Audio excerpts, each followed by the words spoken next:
It is Friday, June 15th, 1:23 p.m. It is 25 degrees outside and it feels like 25, and it's very warm. There was just a little bit of a breeze, but overall, very, very warm day today, which is great. But let's see, what did I do today? So actually, let's start with yesterday. So, like I always do. Yesterday, I played a little bit of WoW. I got, I think, 112.5 on beta on my new warrior. So kind of figure out how Nazmir works and seeing how all that is supposed to happen. I watched the Marlies win the Calder Cup for the first time in history, which was awesome and it's just really exciting. It was really promising. Seeing a lot of the prospects the Leafs will probably call up, like Janssen won MVP, Grunstrom was great, Dermott, I don't think he played that game, but Sparks. Seeing all those people was just really encouraging, and I was really happy to see that, and it was nice to see that we won something, so that was cool. We beat the Texas Stars in Game 7 and won 6-1, the series 4-3. And last night I was curious if there was a correlation between an AHL team winning the Calder Cup or getting to the finals in the Calder Cup, and then their NHL affiliate winning or getting to the finals in the Stanley Cup playoffs. So this morning I spent literally 3 hours researching that, just going on Wikipedia and seeing who won the Calder Cup, and then seeing how their NHL team did, or who won the Stanley Cup that year, and seeing if there's any. So basically, for example, let's say it was like the Cincinnati Swords were the Calder Cup winner in 1973, and within the next 5 years, I was curious because at the time they were the Buffalo Sabres NHL minor team. So I was curious, the Buffalo Sabres, in the 5 years that Cincinnati Swords got to the finals and won the cup, did Buffalo Sabres get to the finals or win the cup? And they got to the cup final in 1975, 2 years after Cincinnati won the Calder Cup. So I was curious about that, and I started doing research, and I posted it actually on the Leafs Reddit. Basically what I found was that as of 1970, 49 Calder Cup winners, 11 of their NHL affiliates went on to win the Stanley Cup in the next 5 years. That's 22.4%. And then 31 teams, NHL teams, went on to at least the Stanley Cup finals within the 5 years of their NHL team winning the cup or making the finals, which is 63.3%. The most recent being in 2016 when the Hershey Bears won, and now this year they are the AHL affiliate for the Washington Capitals, who won the cup this year. A lot of people are making some good comments on this post. Something that I didn't think of. They're just saying that it's kind of more. It's more important to look at whether or not the players on that AHL team were prospects for the NHL team. So like for the Leafs, for example, we have like 6 or 7 prospects that will probably get called up to the Leafs from the Marlies. So that's a good indication. But like for example, like I don't know, but they're saying like for example, look at the Hershey Bears. How many of those players ended up playing for the Capitals when they won the cup, or in the years after they won the Calder Cup? It's like that's a good point. Because some AHL teams just have AHL lifers. They have people who not really that many prospects down there. So that's a good point. I'm not going to do that research, but I was just interested in seeing this. So I did that for 3 hours this morning while I was in a motherload queue. I was in there for about 2.5 hours before I realized that I was DC'd, or I got logged off for being AFK. So I'm done single queuing for that. What I might do is at some point just do a random queue, and if I get motherload, that's cool. Excuse me, if I get motherload, that's cool. Or if I don't, cancel it. Try again and try that way. But that's a lot. I guess I wouldn't say it's more time consuming. It's probably the same. But we'll see. We'll see about that. But today also, while I was doing that Marley or the AHL and NHL correlation research, I totally forgot. It was like 10:06. I was supposed to buy Steel Panther tickets at 10. Luckily, they were still totally available, so I ended up buying that. They were like $52.63, I think, after tax and service fees and whatnot, which is really annoying. Not that bad, but they're playing nearby, about 20 minutes, at the concert venue I saw Norma Jean, and it'll be me, Matt, Maciek, and Scott, I believe. Same guys who went to see Slayer. So that's really cool.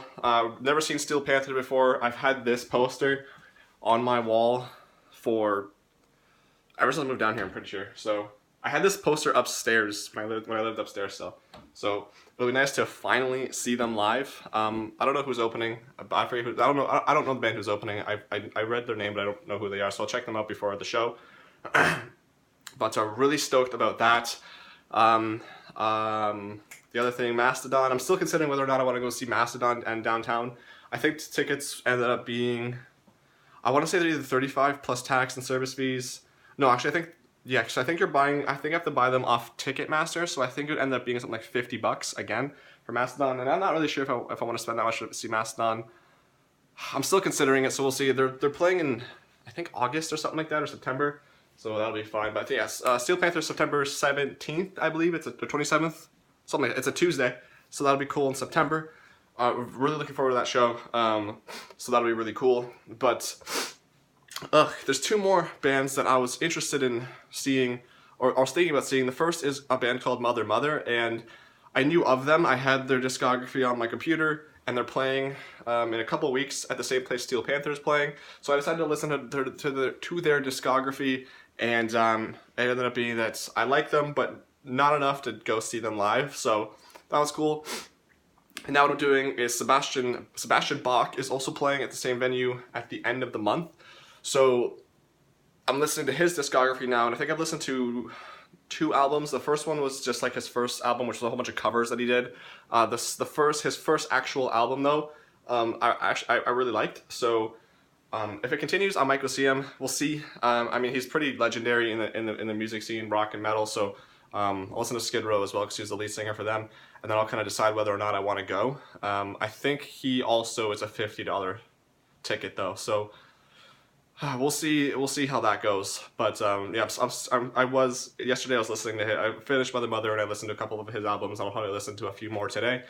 I have to catch up on some of my podcasts. I keep getting behind. It's always like I'm listening to music or I'm listening to podcasts. I'm always behind on one or the other. So that's that. Today, probably gonna do some leveling in WoW, might work on the what's changing in BFA video. The pre-patch is live, BFA pre-patch, pre-patch is live on PTR. No estimated date yet for arrival for that. So it's coming soon.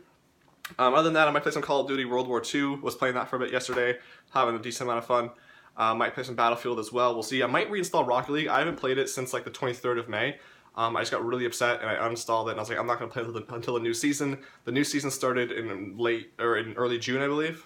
So it's been up and running. I've been kind of feeling like playing it lately, so might install that and play. Other news is my foot it's still hurting. I think if it still hurts on Monday, I'm going to go to the doctor.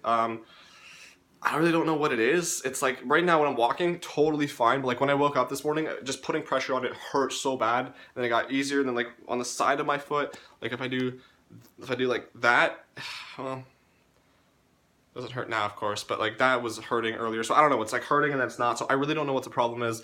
But if it still hurts Monday, I'm gonna go to the doctor for that. Monday I was talking about how, I think it was Monday, I was talking about how I was so tired. I went to bed early that day. I went to bed at 9:45, read America 51 by Corey Taylor until about 10:45, then went to bed, woke up Tuesday super rested, tried the same thing on Tuesday, going to bed at 9:45 or around 10 and reading for an hour and then going to bed. I couldn't. I was just rolling around. I was uncomfortable. I couldn't get comfortable. It was one of those nights. And I ended up going to bed at like 1 by the time I stopped. I think I watched YouTube videos for a bit. Did the same thing on Wednesday and yesterday and today, and every single one of those days I went to bed late, I felt fine the day after. So I don't know what was happening Monday, but I was just really tired. I'm kind of a little bit tired today actually too. And I got really tired around 8 yesterday, so I don't know. But yeah, I've been reading America 51 by Corey Taylor, and I'm just over halfway done. I don't know if you can see that, but this side is the side that's how much I have left. If I were to rank it, I think it's in my opinion, in terms of my enjoyment, I think it's my least favorite of his books. I'd say You're Making Me Hate You is easily number 1. I want to say Seven Deadly Sins is second. Funny Thing Happened is third, and That Book is last. It's just very political. And I knew that going in, but it's a little bit overbearing at times. Basically every single page he talks about Trump, which I cannot escape that guy. Really annoying listening to people talk about him or watch videos or whatever. It's just, he's all over that book. He talks about basically America and why, like, it's great, but like, like things we do that make it less great. So he's talking, there's chapters about racism and prejudice and how white people, how there's certain white people in the country who think that, you know, anyone who's not white is a terrorist or is on welfare and stuff. And he's just going over all this stuff, and it's kind of repetitive. To be honest, I can't really summarize what the last half, the first half of the book has been. It's just been really the same political stuff. So, to be honest, I kind of I'm not really enjoying my time reading it. So maybe the second half will be better. There was a sentence in there that he was saying that the last half of the book is a little bit more lighter or something like that. So hopefully it kind of tones down on how political it is, or just the Trump mentions, because those are overbearing. But the funny, kind of annoying thing, but it's funny, is how often I have to Google words that he uses in his books. I have my phone, and yesterday, like literally, I would read a sentence, and I'd Google a word, and I'd close my phone, and I'd read another sentence, open my phone, Google it, close my phone, another sentence, open my phone, Google it, and I was just constantly Googling the word, so I ended up just leaving my phone open, and sure enough, literally like every other sentence I was Googling a word, like, I'm trying to remember now, like myopic, mook, despot. There are words that I've heard of, but I didn't really know the definition of, so I was doing that too, like belligerent, some P word I forget, but there's a whole bunch of words. He always uses these different words, and I was like, holy crap, so I'm always Googling words, which is nice, because it's like, I get to, you know, I'm hopefully learning new stuff, but like, at the same time, I was like, Jesus Christ, I just want to read this book. I don't want to continue defining words and trying to piece it together in a sentence. So, yeah, but that's kind of what's going on today. Yeah, I think I'll leave it at that. I don't think there's anything else to update. Today was just kind of like an update vlog. I'm gonna go do the dishes, apply for jobs, and then kind of do, kind of relax for the rest of the day, since Fridays are my off day. And then, yeah, alright, see you tomorrow.